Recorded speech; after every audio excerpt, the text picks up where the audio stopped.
Hi there, welcome to philoscifiz. Today we're talking about The Fifth Element. So if you've not seen it before, you might want to give it a listen. Matt. Dave, what? Let's not bother with any of that. People know we're going to be talking about the film. But what if they haven't seen it? And they... People are adults. They know what to do.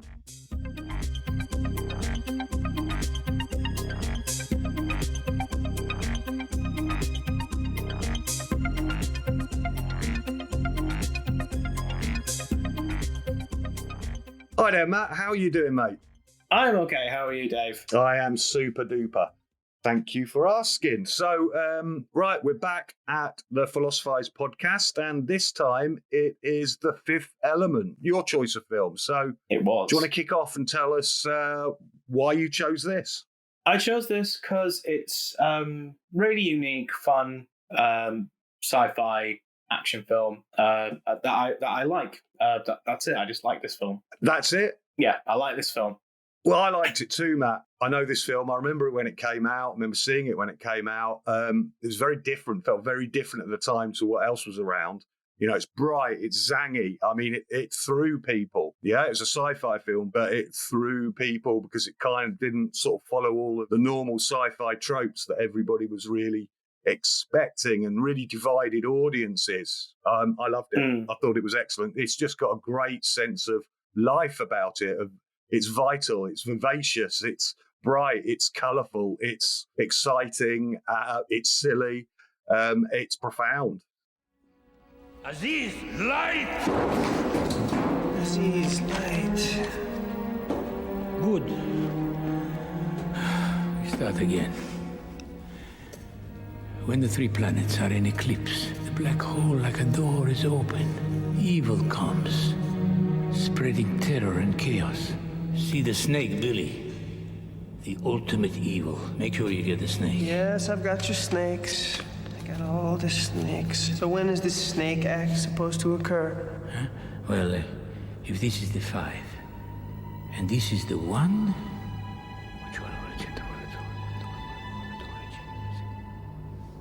Every 5,000 years.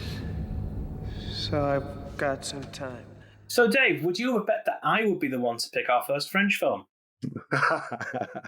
Yeah, well, I'm just going to celebrate the fact, Matt. Thank you very much. But it's the weirdest of things. It's a hen's teeth of a film. It's an English language French film, directed by Luc Besson, 1997. And I believe at the time it was made, the most expensive European film ever made. It's got a great transnational cast. There's English actors, French actors, American actors, all in the mix here. So it feels very multinational kind of and multi-ethnic kind of film. It's got a great feel to it, I think, from that respect. So that being said, Matt, why don't you just take us through the main plot of the film and what's going on? Okay, so this is a sci-fi action film. We open up in the past, finding out that there's a device or an entity called the Fifth Element that's been stored in ancient Egypt, and aliens arrive to take it away because war is coming and it's not safe. And the aliens take it and then leave a sect of priests to guard a key to get back into this room. We don't know what the Fifth Element is or what it's for. Then we sort of zoom right into the far future. A new threat has arrived to the human civilization. It's this big ball of evil, literally. It's not very subtle. Can we get some terminology here, right, before we continue? Because is it a fiery black hole? Somebody refers to it as a kind of fiery planet. Sometimes it's gaseous, like a globe. Sometimes it solidifies. It can grow. What is it? What is it? I don't know. It's a big ball of evil. Big ball of evil. I'm fine with that. Big ball of evil. Yep, so it's a big ball of evil. They try and shoot at it. That doesn't work. This priest called Cornelius, he speaks to the president and says, don't worry, these aliens are coming with a device that can fight the Fifth Element, the thing called the Fifth Element, supreme entity, supreme beings, going to be able to destroy the big ball of evil. So these are these weird aliens. What are they? Mondashorans, I think, or something like that. And Mondachiwans. Really? Okay, Mondachirans. The Mondos. Let's go with that, eh? The Mondos. Yeah. So they're delivering the fifth element. What we need is the fifth element in order to destroy the evil thing, but it looks like all's lost because it's been destroyed. We're also introduced to the arguably main character of the film, although it is quite an ensemble film, played by Bruce Willis, who is Korben Dallas, who's a taxi driver, ex-military taxi driver. Basically, what happens is, through technology, they manage to revive the fifth element character called Leeloo through genetic construction of some sort, and she escapes on Earth from the people who are doing it, lands in the back of Korben's taxi. He tries to save her from the police. They're going on a quest to find these stones, which are going to be part of the device that allows the fifth element to save the world. And in the background, we've got antagonists. The main sort of antagonist is played by Gary Oldman, called Zorg, and he's an advocate for the big ball of evil and is trying to stop the fifth element from being able to get to the stones. Yeah, I mean, let's just pause there on Gary Oldman. Apparently, he hates this film, by the way, and he did it as a favour for Besson, so that Besson would fund one of his films. But I think Gary Oldman's excellent in it. I think he's really good. And it just goes to show that, I mean, it's an insane film. Insane's probably the wrong word. What I really want to say is it's anarchic. It's like Zorg's just chatting on the telephone to the big black planet of fire. You know, you know, they keep having these little chats on the telephone, and it's like there's no kind of reason for this to happen. Yeah, I mean, there's no reason. A good thing about the charm of this film is there's lots of things that happen, and there's no reason for it. No reason. Whenever someone speaks, the ball of evil, a sort of drip of blood comes down from their forehead, but it's like, where is that blood coming from? You know, it's not coming out of any hole, because usually when, you know, be a nosebleed or an eye or an ear. Is there a telepathic element? Sometimes there's a trope of, you know, telepathy being so strong for a human brain that, you know, you start bleeding out your eyes, nose, and ears, and that sort of thing. But that's what I mean, exactly where in the head is it coming out of? Yeah, so brilliant. I think it's great. I mean, there's some great one-liners in the film, and my favourite from Zorg is when Vito, the priest, is brought to him and says something along the lines of, "You're a monster, Zorg," and Zorg just turns around and goes, "I know," in his southern American accent. I think it's just great. So Zorg is in cahoots with these Mangalores, who are kind of another alien race. They form a kind of mercenary force, you know, forces for hire. Then of course Zorg betrays them, or they see it as Zorg betrays them. So you've got all of these different, one wants to say, elements, and there are four of them. You know, you've got the state under the president trying to get Korben to go on this mission. You've got the priest, who doesn't believe that the state can effect the right pathway toward solving the problem involved. You've got Zorg, who wants the stones in order to do something which I don't think is ever really explained, maybe just nullify them for the fiery black planet. And you've got the Mangalores, who want to get the stones in order to bargain with Zorg and get some firearms off him and all of this, that, and other. And they all kind of converge on this planet Foston. Paradise! Ruby Rod at your service for 2 hours with Lusky Korben and the manager of this super green hotel and Miss Gemini Crack person and 8,000 other luxers here to enjoy the privilege of the unique concert of Miss Plavala Kuna. And now we enter what must be those beautiful concert halls. Oh, the universe, a perfect replica of the old opera house. But who cares? You know, I think The Fifth Element, and to a certain extent, the film that Luc Besson made a few years ago, Valerian, both the closest that you can get to what experiencing Star Wars must have been at the time, before it became this sort of gargantuan machine of canon and extended universes and answers, just being presented with a universe that's really varied, really diverse, and with all of these characters and all of this mystery and intrigue. What the hell is this place? You know, like the Star Wars canteen. Like every scene in Fifth Element is like the Star Wars canteen. Very just good. All of these different things. Yeah, where nothing has yet been explained. It's nice having a film that's just a film. I do love these like massive universes, but it's nice to have something on its own as a unit. Yeah, and without the clamour for answers to everything, you know. When are you going to answer this? When are you going to answer that? Opening new stuff up. So I couldn't agree with you more. The Mondachiwan have in their possession the only weapon to defeat evil. 4 elements. gathered around a fifth. The supreme being, the ultimate warrior, created to protect life. Together they produce what the ancients called the light of creation, able to bring life to the farthest reaches of the universe. But if evil stands there, Then what? then light turns to dark, life to death, forever.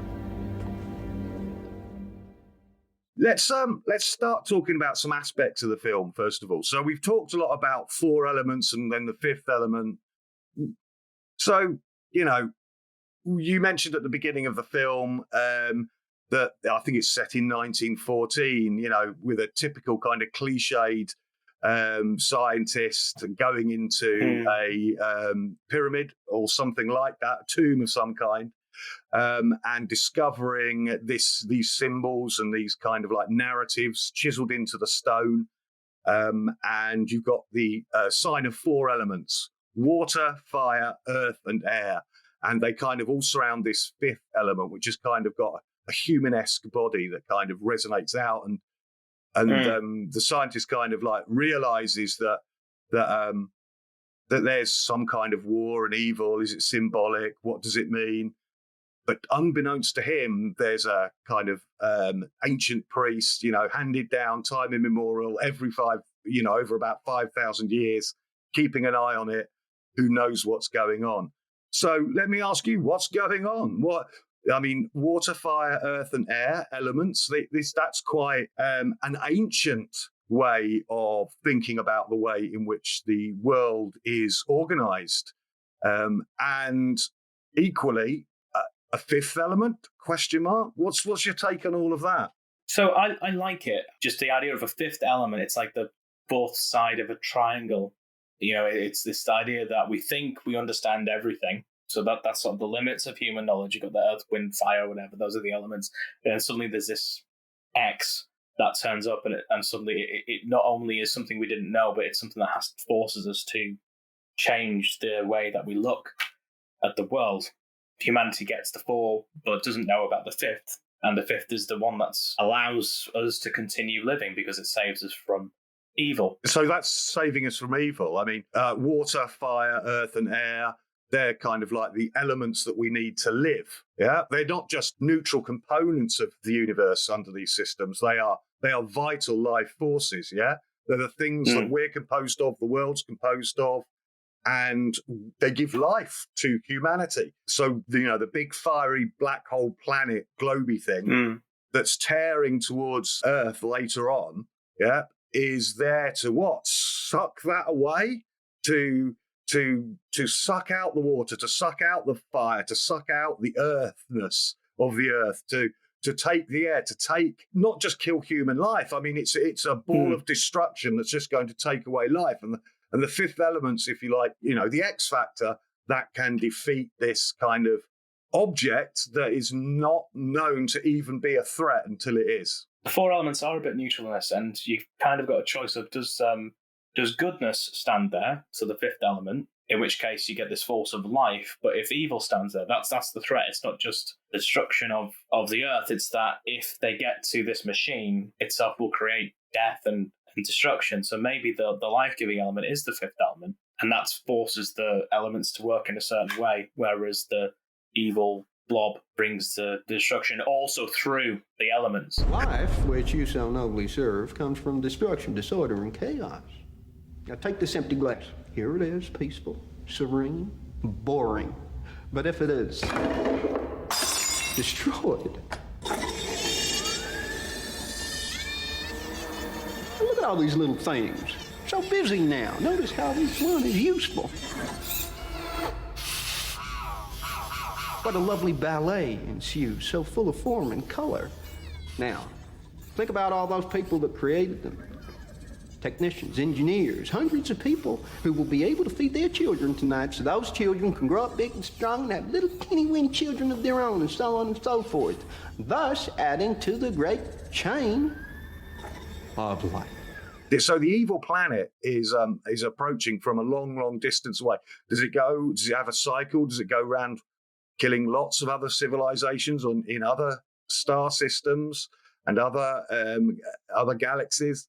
But whatever, it's an evil intelligence heading towards Earth. And but why? Why? What's it doing there? What's its purpose? The Mondachumans have clearly told humans, oh, we're good, this thing's evil. This is a thing that's going to stop evil when it returns. And its destruction, its intelligence. But Cornelius the priest, he's just got the tradition coming from what the Mondachumans have told him. So if the Mondachumans are a kind of caretaker race, a bit like the aliens in 2001, they've not filled us in with the full explanation of it, so that it does retain that sense of mystery because it's beyond human reckoning. So it's godlike. Yeah, it's godlike. I don't know if it's implied to actually be a deity, but it's godlike in the sense that even at that advanced state where the film's set, the sort of the present of the film is in the future, we've got all of this technology. We've not advanced to a point where we can understand what it is. It's not clear that the Mondachirans know what it is either. I mean, they know how to battle it. They might not be telling us. They might not know to be able to tell us. That's true. So that brings us to the question of the anthropic principle of the film. Why the Earth?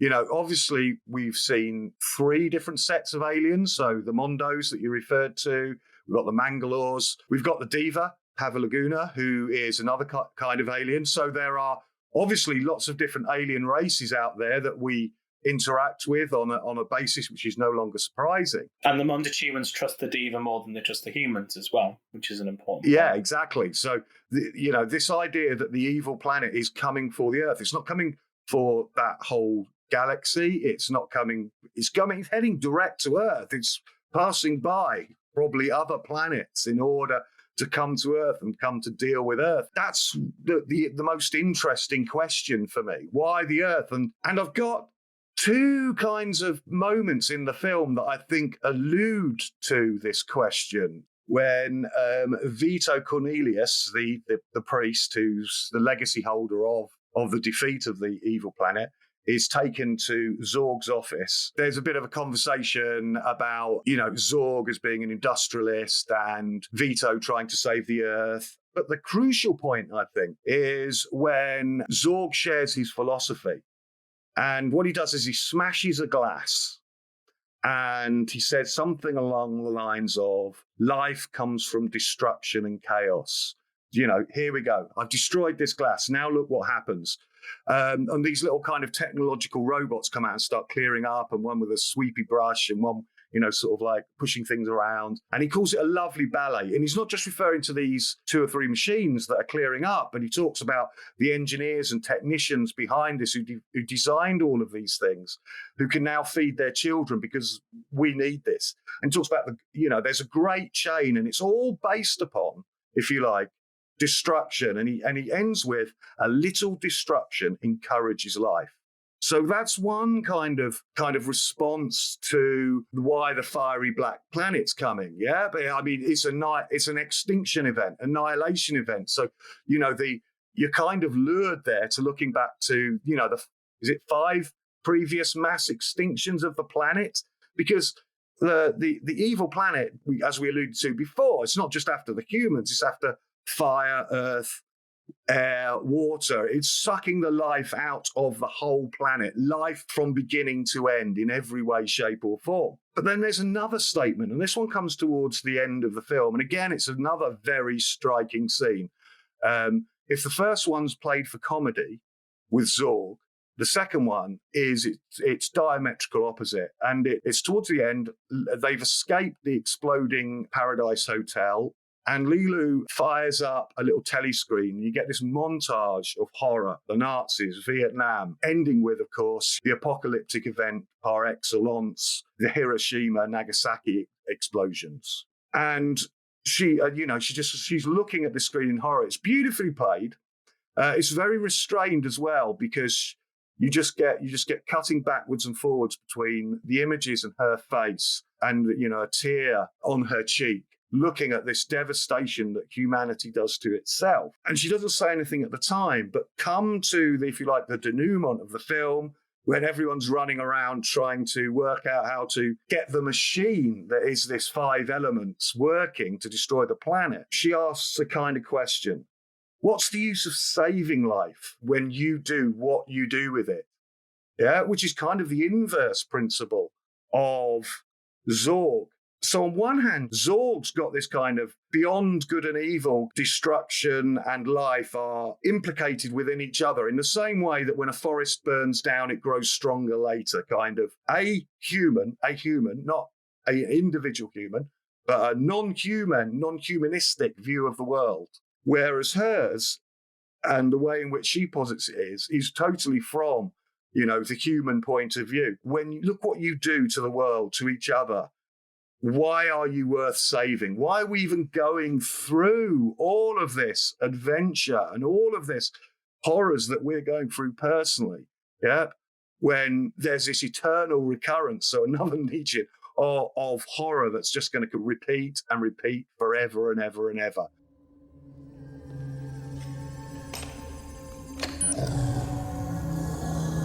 It's me again. Zog here. Am I disturbing you? No. I was just. Where are you?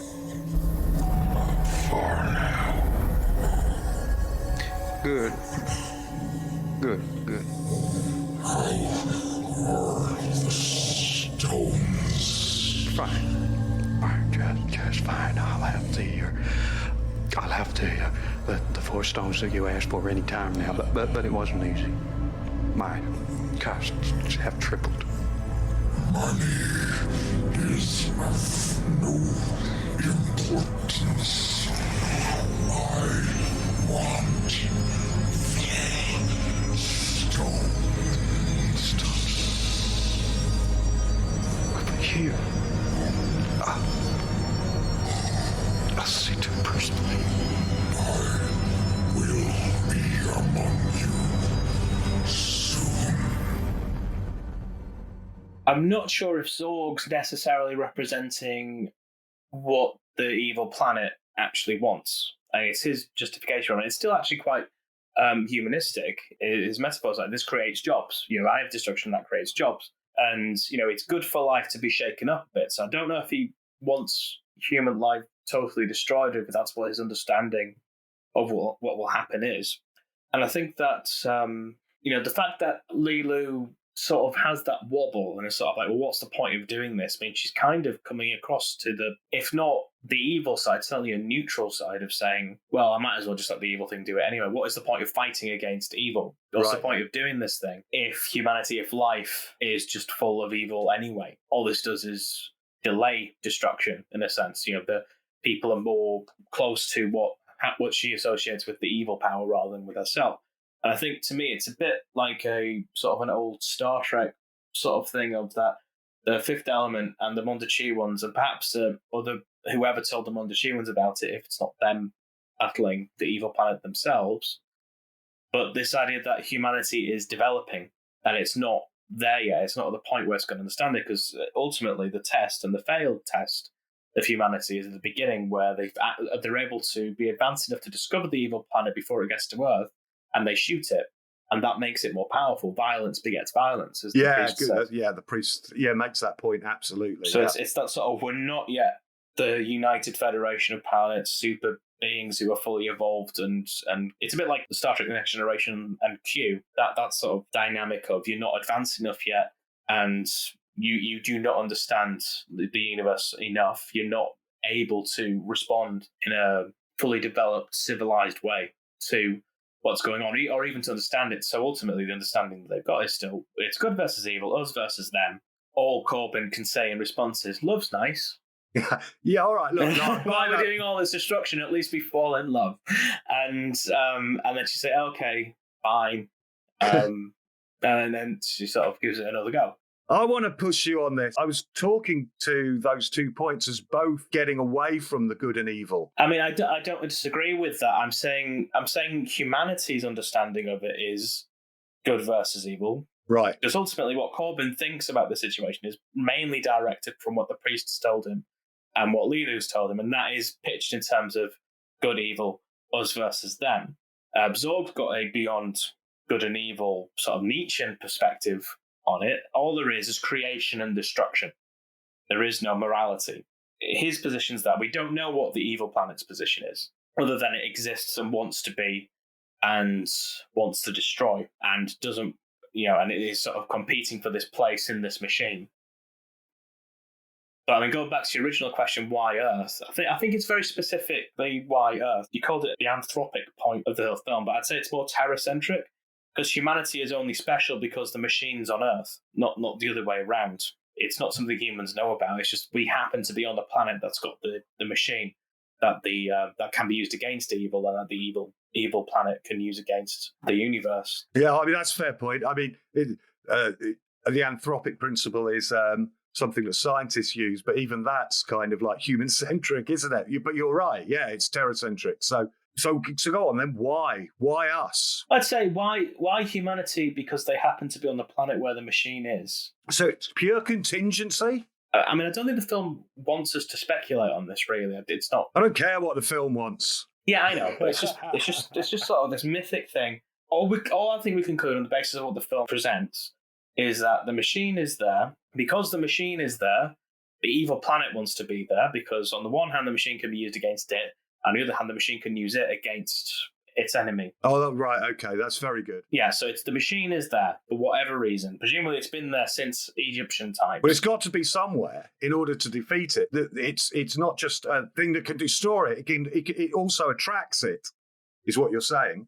Yeah, so let's do Occam's razor and just say it is the Mondachewans who are the representatives of the faction against the evil planet, rather than the other higher caretaker race. Let's just say it's them. Maybe they've put it on Earth because it is this primitive planet. It's sustainable there. There are locals who are trainable to sort of keep it safe until there's war eventually.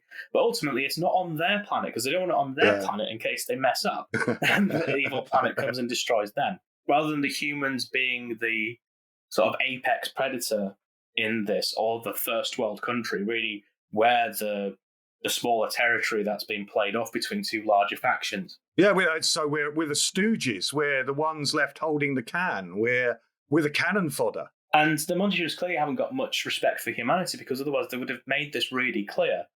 Like that's you've got to take that seriously. Otherwise, the film has just got a massive plot. Yeah, very good. Why don't they tell them a week before or a year before? They've got a vague idea of it. Why not 50 years before? By the way, you know us, we're an alien race.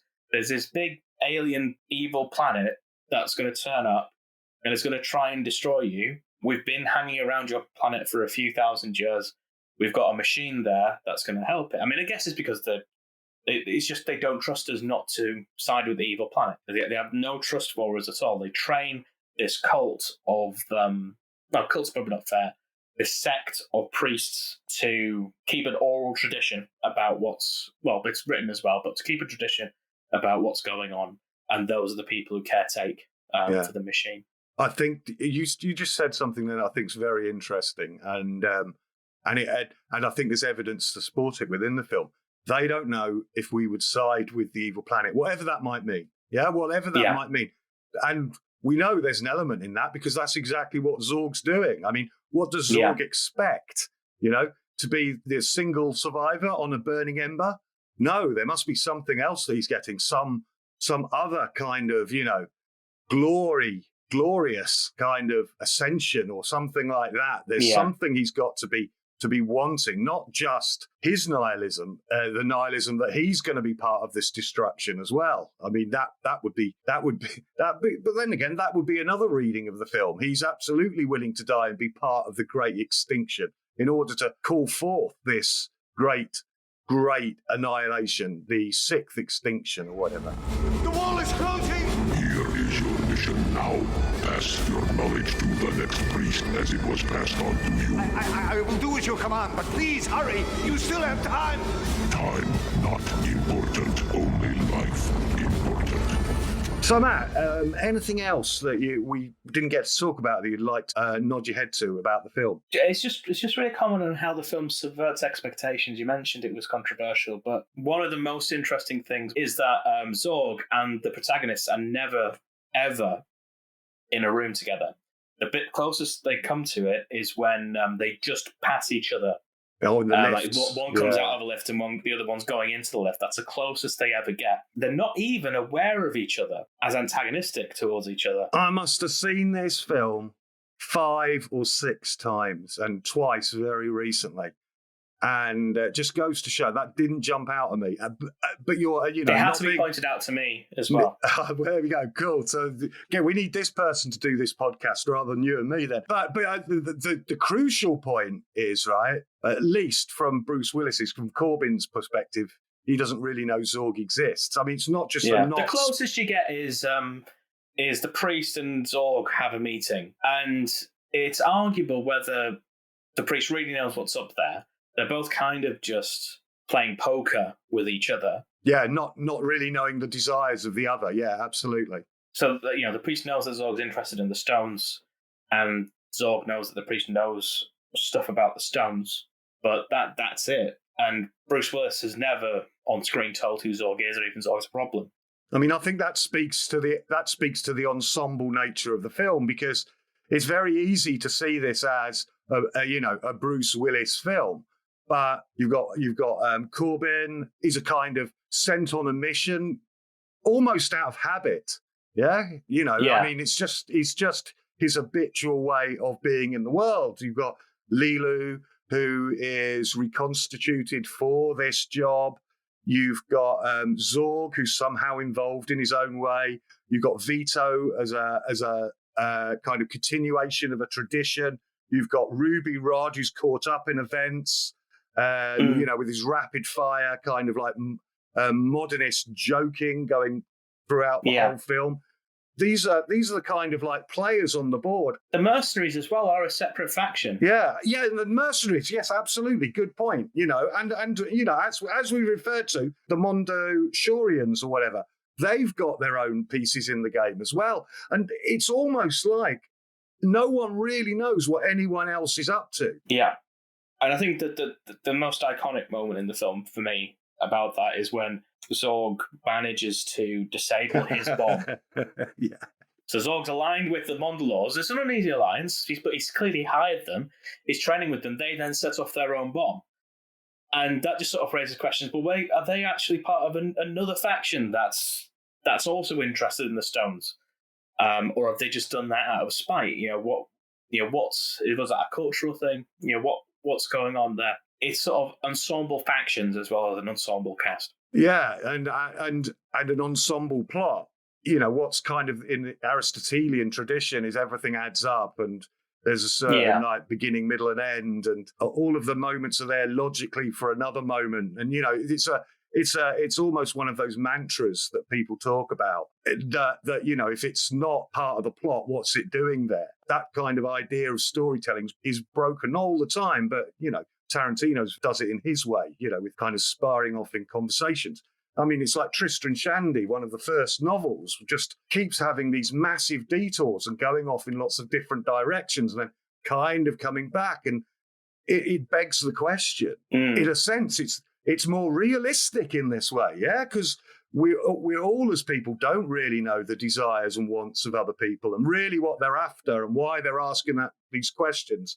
Your example of Vito and Zorg being in the same room together, and neither really knowing what the other wants, or, that would never happen in a tightly plotted film because both would know what the other was after. Yeah? Yeah. Yeah, I mean, I think that's actually a really interesting philosophical point, and I think that's a good place to end. No, we're not doing that. You have to do yours. Okay. Tell me, Dave, have you got anything that you would have liked to be talking about? I suppose it's the look and feel of the film, really, the mise en scène, which is not just the visuals, but also the sound and everything like that. I mean, it's really unique in that sense. Apparently, the film was in development for decades, and loads of things came into it and out of it. But one of the if you like, the aesthetic choices that were made quite early on was thinking about the way in which comics look, with bright primary colours and the way in which that's kind of laid out on the page. And let's see if I can get this right. I think Besson worked with two people out of the French comic industry called Giroud and Mézières, and they did just hundreds of different drawings, pulling from different cultures, but deliberately trying to make it look and feel, the mise-en-scène feel like a comic book. And I think that gets translated into the way in which the characters dress. They get Jean-Paul Gaultier to come on board and design apparently it's the biggest costume budget ever. Yeah. To design all that. And Gaultier's point was to try and make everyone sort of like gender fluid. So you never really know exactly where everybody is. So that's really lovely. The music is a mosaic of sounds of European music, Soviet music. You've got Middle Eastern music, you've got reggae at different points. And I think this plays back to one of the points I was making earlier on that I kind of didn't pick up on. So thank you for asking me to do something, say last thing. It's the anarchic nature of this film. And I think, again, that feeds back to what you were saying about the ensemble cast and the plot elements, how they're kind of all circling each other without fully knowing where anyone is. I mean, that's the name for this film. It's anarchic. I don't like anarchism. I'm not asking you to like it as a political... I like this film, so you must be wrong. There we go. So we've ended up where we normally do, with me wrongs. And the universe is restored to its normal kind of state of being, and I can go and have a snooze on the sofa now in the knowledge that, yes, I've achieved wrongness, and now I'm happy with that.